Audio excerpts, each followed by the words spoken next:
Kehadiran sang bayi tentunya membuat hati ayah dan bunda sangat bahagia. Terlebih ketika mendengar tangisan pertama sang bayi, membuat terharu semua orang yang mendengarnya. Walaupun terlihat sepele, tetapi sangat bermakna bagi ayah dan bunda.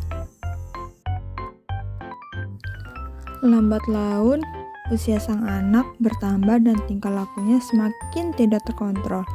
Apalagi ketika umur anak beranjak 1 tahun yang bisa disebut toddler, seringkali memiliki emosi yang meledak, tidak bisa diatur, dan meminta sesuatu dengan tangisan yang membuat orang tua lelah dan kewalahan dalam menghadapinya. Di usia ini pun, anak sedang berada di tahap belajar berjalan. Dengan kesabaran dan ketekunan bunda dan ayah, anak bisa sangat cepat mahir berjalan. Tidak ada salahnya selalu beri dukungan untuk memotivasi anak lancar berjalan. Ketika anak sudah bisa berjalan, tentunya anak sangat senang bermain, bersosialisasi, dan selalu mencari tahu hal-hal yang dia lihat. Nah, berikut teknik pengasuhan perkembangan anak balita. 1. Meningkatkan kewaspadaan. Bunda, pada usia ini tentunya anak sedang aktif-aktifnya. Dia selalu ingin tahu dan pegang apa yang dia lihat. Dan seringkali bunda sangat takut apabila anak bermain kubangan, bermain hujan, bahkan memegang benda sembarangan. Bunda, biarkan saja anak mengeksplor barang dan lingkungan yang ia lihat agar dia dapat merasakan tekstur dan pengalaman sang anak. Baju kotor bisa dicuci bunda, sehingga sebisa mungkin jangan larang anak untuk mengenal dunianya. Yang bunda harus lakukan adalah tetap mengawasi dan lebih waspada akan sekeliling anak karena anak belum mengerti apa yang ia lakukan. Seperti pinggiran meja yang tajam dan batu yang menghalangi jalan sehingga anak jatuh. 2. Jangan memaksakan anak untuk makan. Anak toddler biasanya sudah mengalami empati yang mengharuskan menambah makanan lain sebagai sumber protein bagi anak. Dan dalam proses memberikan anak makan, tidak selalu lancar. Bahkan banyak anak yang masih susah makan dan tidak mau membuka mulutnya. Hal tersebut biasa disebut GTM, gerakan tutup mulut. Yang seharusnya bunda lakukan adalah jangan memaksakan anak untuk makan.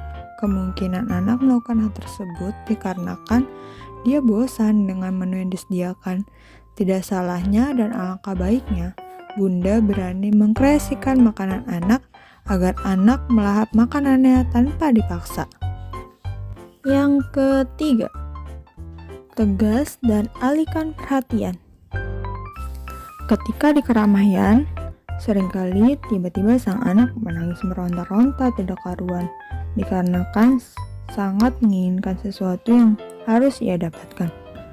Hal tersebut dilakukan karena anak tidak tahu apa yang harus ia lakukan dan katakan selain dengan menangis. Dan hal tersebut tentu seringkali membuat bunda kesal dan bingung, bukan?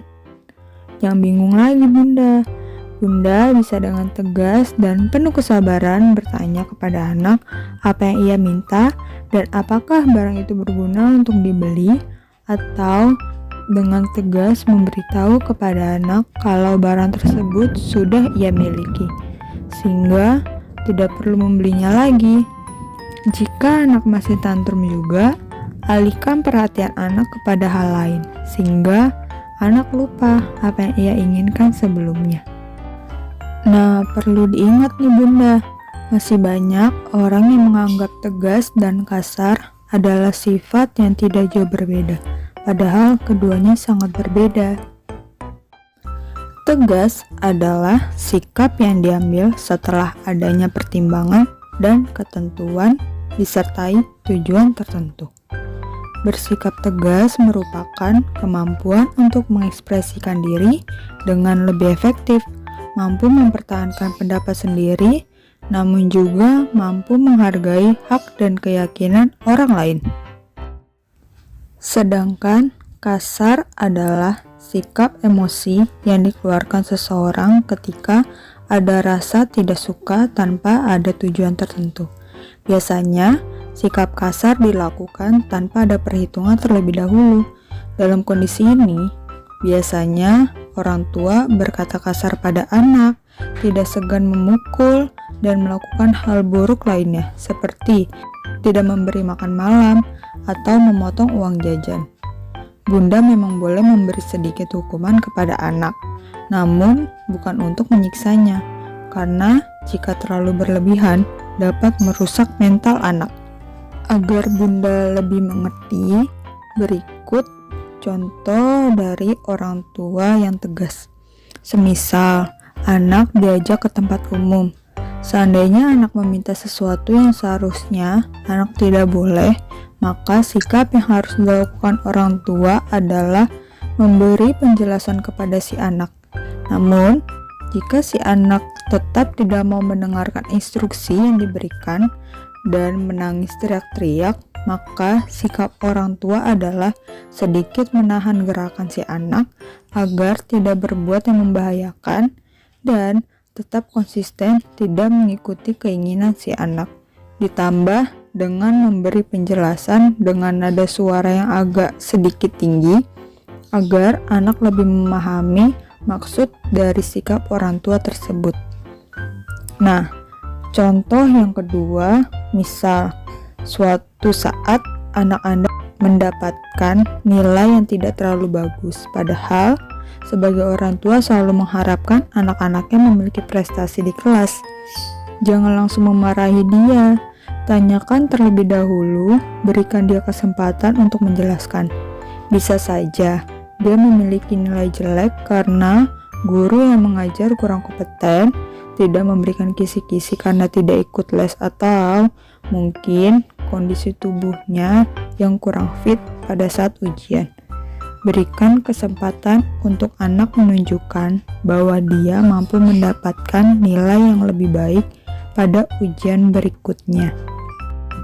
Sekian yang bisa Bunda lakukan.